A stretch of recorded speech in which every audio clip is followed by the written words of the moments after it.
Well, hello, hello, and welcome to the spontaneous edition of a Facebook Live where I really wanted to, first of all, give a shout out to all the incredible people that come through my portal that are relentlessly doing whatever they can to support animals in need, and also kind people who love their animals and are facing the imminent transition of perhaps a pet that is dying of some kind of chronic disease, or is ready to pass just because of old age. And thank you. Thank you for going all in and doing whatever it takes to ease the pain and help our animals.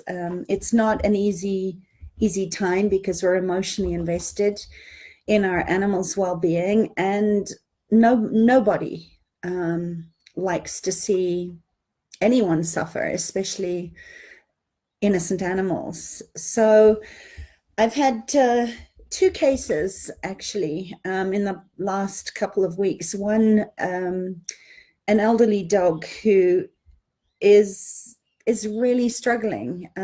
She's so strong in her body, and yet her vital organs are shutting down. And her guardians are devastated at watching her suffer, and also not knowing, whether this is the right time to assist her in dying through euthanasia. And another one, a very tiny kitten that was found abandoned. Obviously, the mother had abandoned him because there was signs of neurological problems there. And animals in nature know, that to try and carry along an animal that is sick is first of all dangerous for the whole pack, or the herd. And also, animals do grieve. They do recognize. Sorry, that's my daughter phoning me. Let me just turn that off. Animals are not attached to their physical bodies. I guess that's what I wanted to say, the same way that we are. And I wanted to just share, without going into too much detail. If you want to go in depth, I really cover this intensely within my Being Human Through Animals communication class, where I share a lot of body processes for healing, but also some hands-on or off-body processes that you can use, as well as some verbal, energetic quantum clearings to connect with your animal and say to them, you know what? You've been a great dog or a cat or a horse, and share the appreciation and celebrate the life that you've had with them. Rituals in grief, being a grief doula is part of my work, and it can be one of the most beautiful things to have great ceremony, especially for cats who love ceremony, to show reverence at the end of time, and to really honor what they're asking. And a lot of times animals will, just like people, hang on and bear incredible amounts of pain.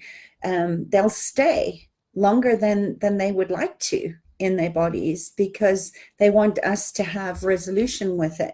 So just a couple of tips that I wanted to share today is, if you are finding yourself in a position like that and you're doubting what your animal is saying because you are so emotionally invested in your animal and the life that you shared together, then get somebody that is not emotionally involved, like an animal communicator, to support you and give you the affirmation that perhaps assisted dying by euthanasia is one of the greatest gifts that you can actually give to your animals. And I just like to say to them, thank you. You've been a great animal. You've been a great companion, and I love you. And share some stories, and keep the energy light. Animals don't like it when we get heavy in our energy. It doesn't feel good to them. So I know it's very counterintuitive to keep your energy high at a time when you're grieving and you are sad, because you're going to miss that furry companion of yours being around. So just tell him, thank you. And you can go now. Go get yourself a beautiful, healthy new body. And if you do choose to come back to me, let me know how I will identify you. Give me a sign what your coat will look like, or maybe it'll be in a characteristic that's very familiar to your animal. I know that when my husky wolf dog Sky passed, he always wanted to be an inside cat. And even though I do this work all the time, it took me a while to actually realize that when I came back from an animal shelter with him and Winston, this beautiful blue seal point cat, that when I asked him what his name was, he kept saying blue sky, blue sky. And so I called him Blue. And it took me a while to actually realize through some of the very familiar characteristics that Sky had as a dog, that this was him come back in a cat's body, because he always wanted to be an inside dog.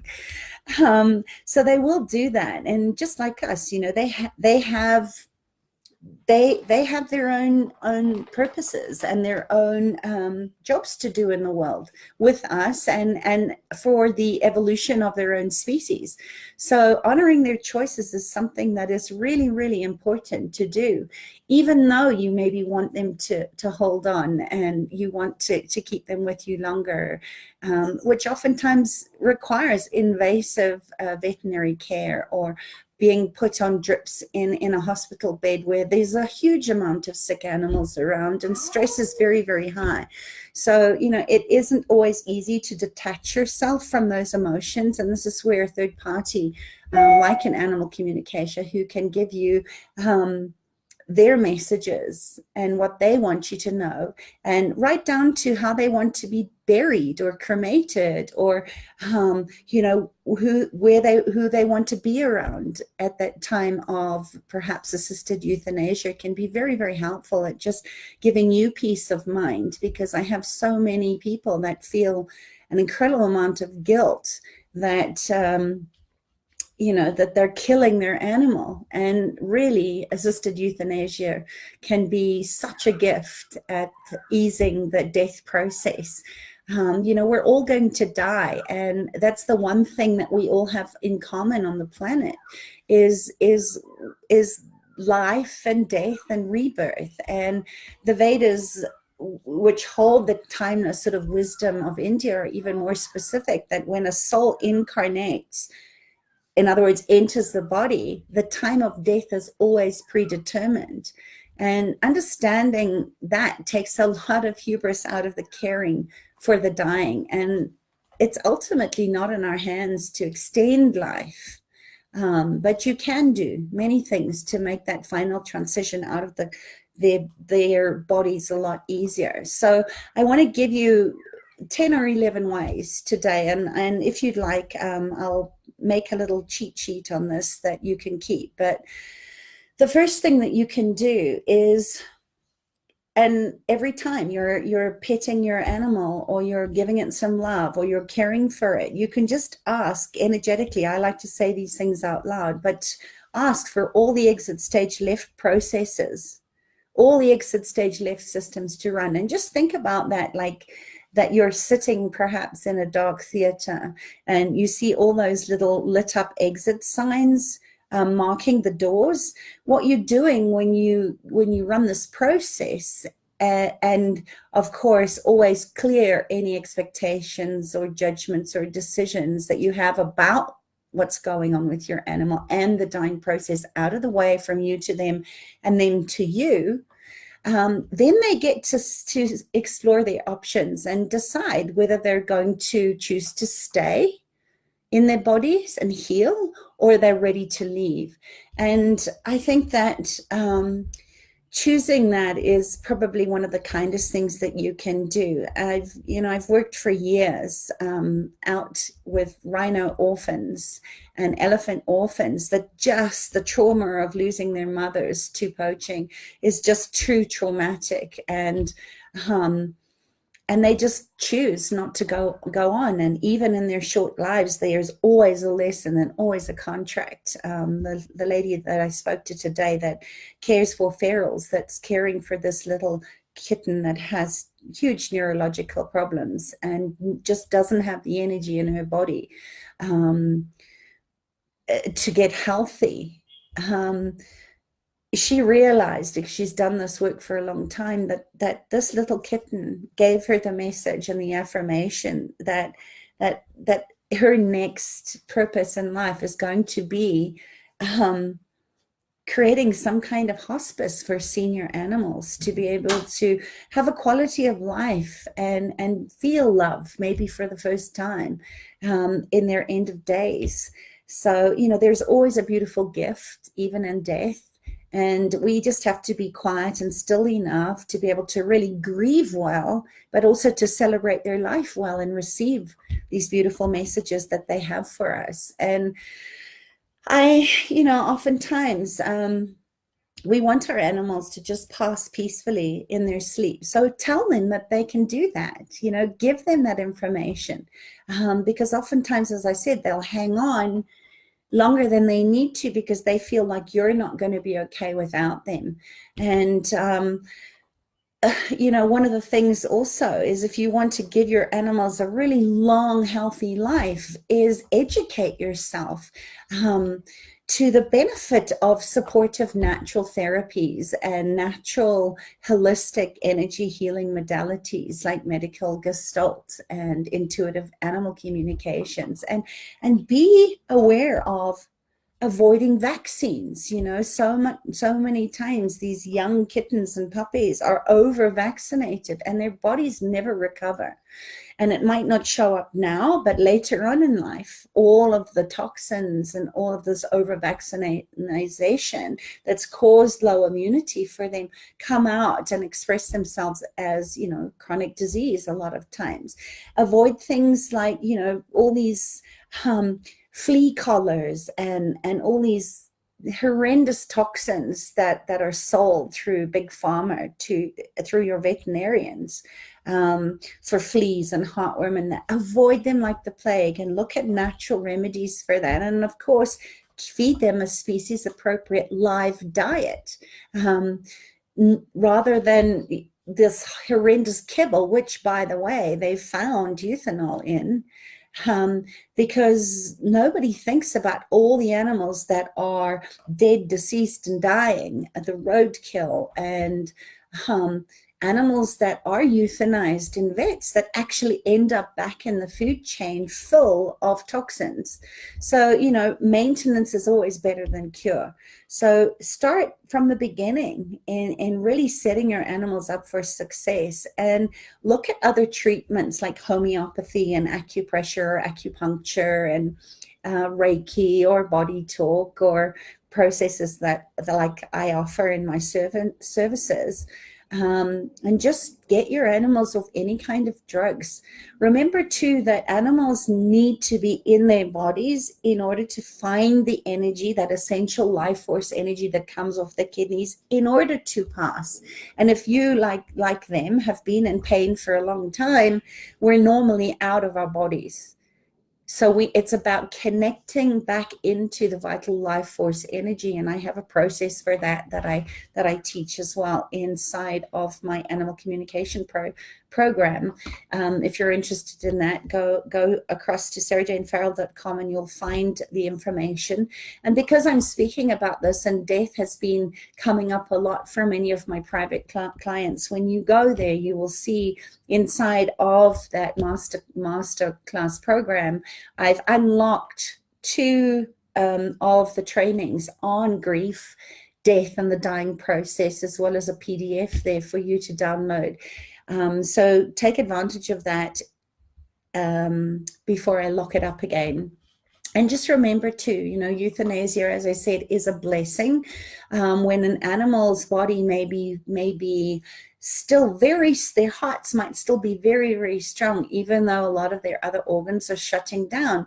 And if the end gets rocky, where it's unbearable and you can see the animals in pain and crying a lot and they can't settle or rest, euthanasia can be one of the most loving parting gifts to give to your animals, especially when you know that the disease your animal has a very poor prognosis, that there's no outcome or cure there.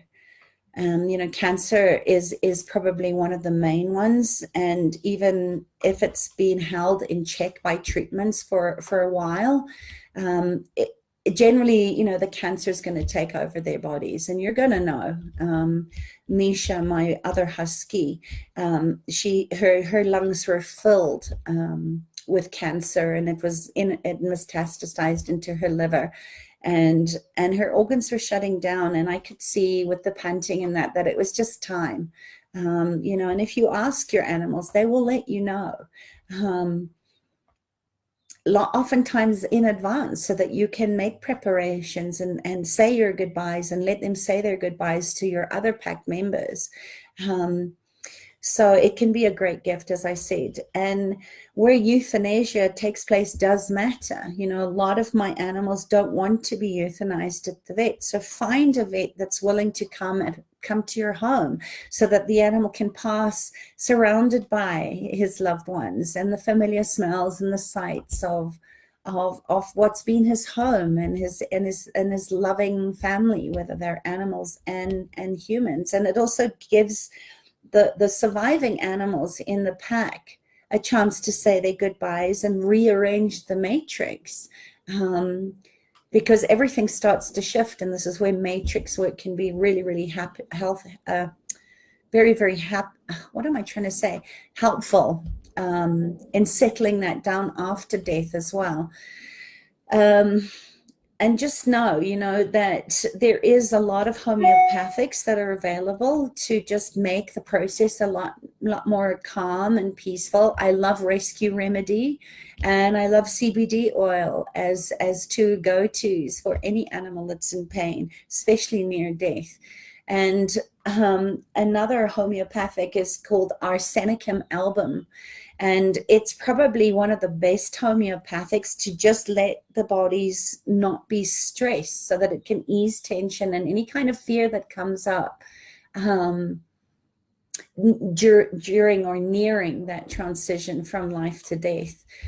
So use Arsenica album. It's a really, really great homeopathic, and you can either throw some of the pellets into your animal's mouth if they're able to swallow them without spitting them out, or I just say crush it down, put it in a little bit of living water, and dose them that way.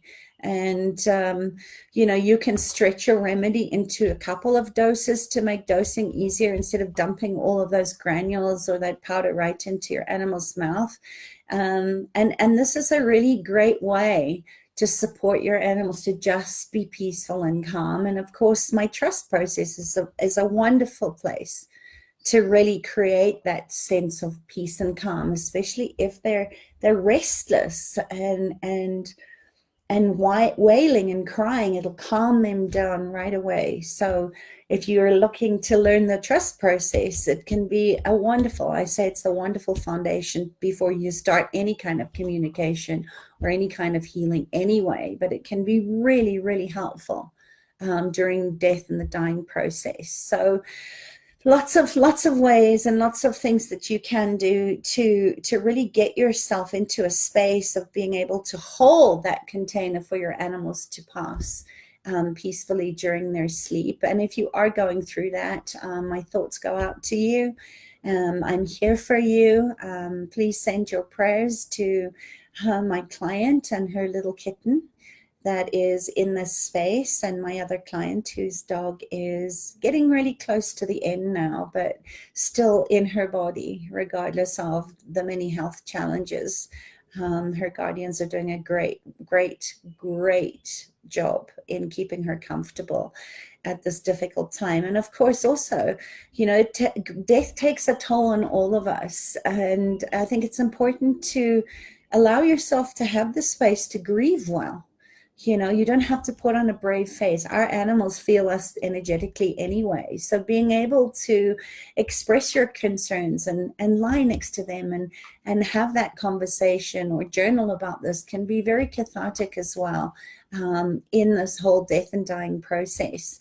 Another remedy that's really good as well that I've just thought of, is Bach flower walnut. You know, don't confuse this with the black walnut tincture, which is very different, but it's also going to help you and your animal around these transitional times where big change can be very scary and it can feel very unsafe. So it's going to help you to create that space of safety, for example, before you start running the trust process or after you've run the trust process.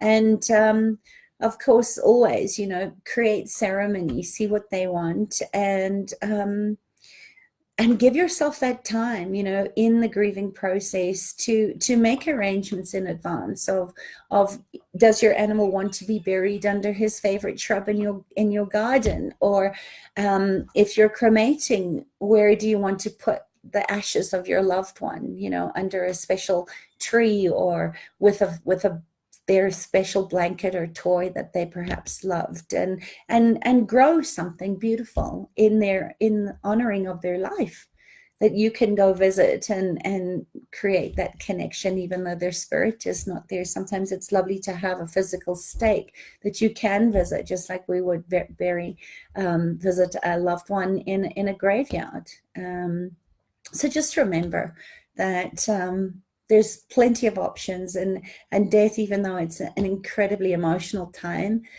there's always a beautiful gift at the end of it. So that's it. I just wanted to share that with you because it's been coming up a lot this week with my private clients, whether they're people that they're losing suddenly or that have been holding on for a long time. I heard another one of my good friends finally succumbed after a long fight with breast cancer, and another lady too that went very suddenly from a brain tumor that burst in her head and left behind a very young family.